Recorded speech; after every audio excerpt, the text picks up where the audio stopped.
Hey guys, Peter here to tell you about the latest from Black Therapy, Onward, out June 10th on Black Lion Records. The album has 9 tracks, 48 minutes in length, and this the band's 4 full-length studio album. They are an Italian melodic death metal band.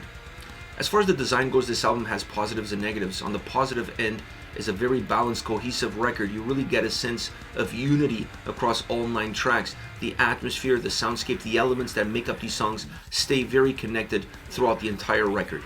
On the negative side, it's an album that doesn't really offer a lot of mobility. It feels very stagnant. It feels like you're just floating around. You're not really moving one way or another. And when you move, it feels very methodic in its processes.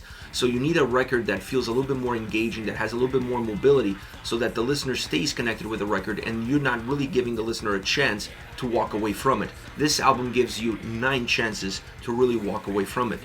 You could also look at a track like At the Gates of Soul, a song that due to its soundscape, due to its characteristics, I felt it came a little bit too early in the experience. A little bit later would complement the album a lot better. It comes at a time where you're getting ready for the second half of the album. And that second half of the album should come in with force, with power, with strength, and not overly melodic, melancholic, and methodic. It kills the momentum at a point where you actually need a lot more momentum in order to give the listener a chance to finish as strong as it started. As far as the soundscape is concerned, this is definitely a melodic death metal album at its core, but it also has a lot of doom elements. And the doom elements play a very important role on how you're going to perceive this album. This album has volume. It feels very thick. But because it has a lot of thickness, it doesn't have definition of elements. And when you lose definition of elements, you make the sound feel a little bit murky. It's hard to tell what's doing what. It's hard to tell the exact impact that the heaviness is having. Is it from the drums? Is it from the guitars? Is it from a combination of both? Where are the vocals coming in? How are they interacting? This album kind of hides a little bit of all of the nice details that it has within it. It kind of puts this veil over it, this veil of heaviness, this veil of volume, this veil of thickness that really comes from more of the doom influence than it does from the melodic death metal side. It's an album that because of it, it impacts also the design, structure, and movement of the songs. I said earlier that this album lacked movement. A lot of that comes from that thickness of sound. It's impossible to create movement when everything it just feels so compact, when there's so much texture into the overall soundscape and the experience that that soundscape provides. Now, within that sound, there are definitely 2 elements that deserve a little bit of attention, because within this veil, you could still feel the power and the strength that they have, the drums and guitars. I like the drums on this album, but I think the drums could have been a lot better had the mixing helped them create a little bit more of a divide between them and everything else. Because they feel powerful, they sound powerful, they are powerful. You just don't get to feel the exact power that they have at every single turn on every single song. And that's really a miss, because this album has great drum sound, has great execution. It just doesn't allow it to shine in the right format, in the right way, in order for it to be more impactful and more memorable to the listening ears. Now, as far as the guitars are concerned, if there's one thing that you can walk away with this album feeling, is that the guitar sound, the guitar performance, the execution was brilliant. I love the riffs, I love the melodies. The solos are out of this world. Incredible solos on every single song that has that need for a solo that becomes explosive, that adds energy, that adds life. There's not a single solo throughout this entire record that feels either out of place, that feels that doesn't belong there, that doesn't add value, that doesn't add power to the way the song comes along and to the way the song is constructed. So magnificent work guitar-wise, not just in the melodies, not just in the leads, not just in the overall atmosphere and sound that it creates for the record, but in the solos. That's really where you see the guitars shine, the guitars coming across, breaking a little bit through that fog, through that mist, through that veil, and becoming a lot more decisive, a lot more impactful, and easier to tell the shapes that it has. Absolutely magnificent work all around. As far as the vocals are concerned, they're dynamic as the sound is. This is not a very dynamic sounding record. It's a record that moves very methodically, so therefore there's not a lot of peaks, there's not a lot of valleys. But even within the little movement that the album has, or the little movement that the songs have, I really felt that the vocals did a good job matching that intensity or lack of, and pairing up with what's happening in order for everything to feel together. Another reason why the sound feels so robust, feels so textured is because the vocals and music, everything is coming together as one, and once again, very hard to tell the shapes from one another. I actually wish the vocals were a little bit more in the forefront and not sit as much in the middle of everything else.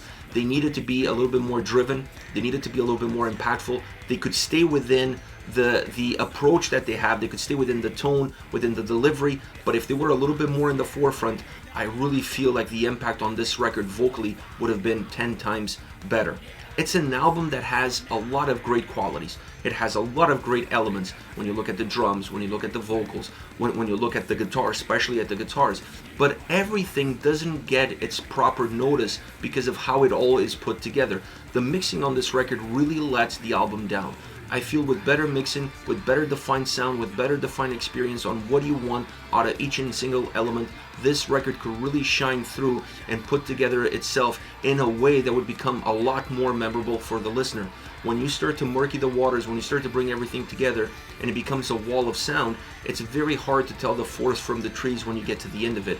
You look back and everything kind of feels the same.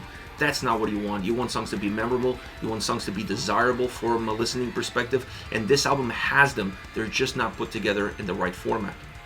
As far as favorite songs are concerned, I want to start off with Blindness. Great opening riff melody that then becomes the spinal cord of the entire existence of this song. The harsh vocals set up the clean vocals. The clean vocals on this track are out of this world. They really reflect the beauty, the melancholy of the sound, of the experience, of the atmosphere, but you only really get that because of the harsh vocals and what they do before. You need one in order to feel the difference and impact of the other.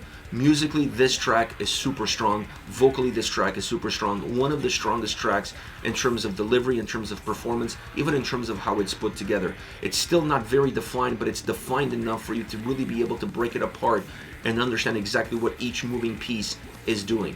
The solo, phenomenal. A track that has a bombastic solo, that has an energetic solo, but at the same time, very melodic, very introspective, matching the overall construction and feel and vibe of the song. Next, you have the Song of My Absence. Great opening, musically and vocally. This song really starts off on the right foot.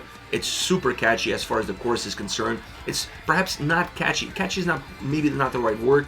Maybe more memorable. It has a memorable tone, a memorable delivery to it. And it jumps off the track. It's a chorus that really elevates itself or separates itself from everything that came before and everything that comes after. The drums are thundering. The guitars feel dark, somber, and with a lot of darkness in that somber nature that they have. Great mixture of experiences. This song really mixes well melodic death metal and doom. You feel the movement between those two genres. You feel the movement in sound and atmosphere and experience as you navigate through this track from start to finish. It has an explosive solo that adds brightness, that adds light, but still matches the emotion that the sound, that the experience of the song had from the beginning all the way to the end. Last but not least, Destroy the Fate, a heavy driven song. Musically, this track packs a punch. Vocally is a little bit more dynamic, but it doesn't have peaks and valleys, it doesn't have ebbs and flows. The dynamic movement that this song has vocally is matching the movement that the song has musically. So you really feel like the two, it's like of a snake charmer. You're going where the music is taking you, and that kind of movement adds fluidity to the song. It doesn't allow the track to feel as stagnant. It's a track that has aggression, that has intensity, that has darkness, and you see all of those three elements in the vocal approach and the small moves and the small definitions that the vocals have as they transition from one to the next. They complement the sound, and they complement the sound really well.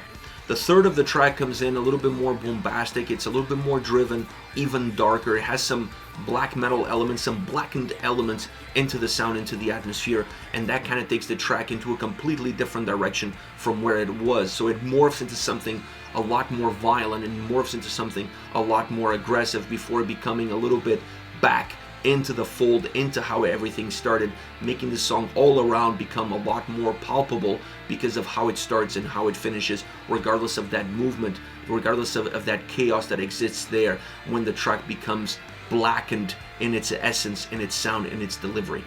This is it, Black Therapy, Onward, out June 10th on Black Lion Records. Let me know your thoughts on the band, on the singles. Use the comment section below. I'll be reading those and getting back to you. Take care, guys.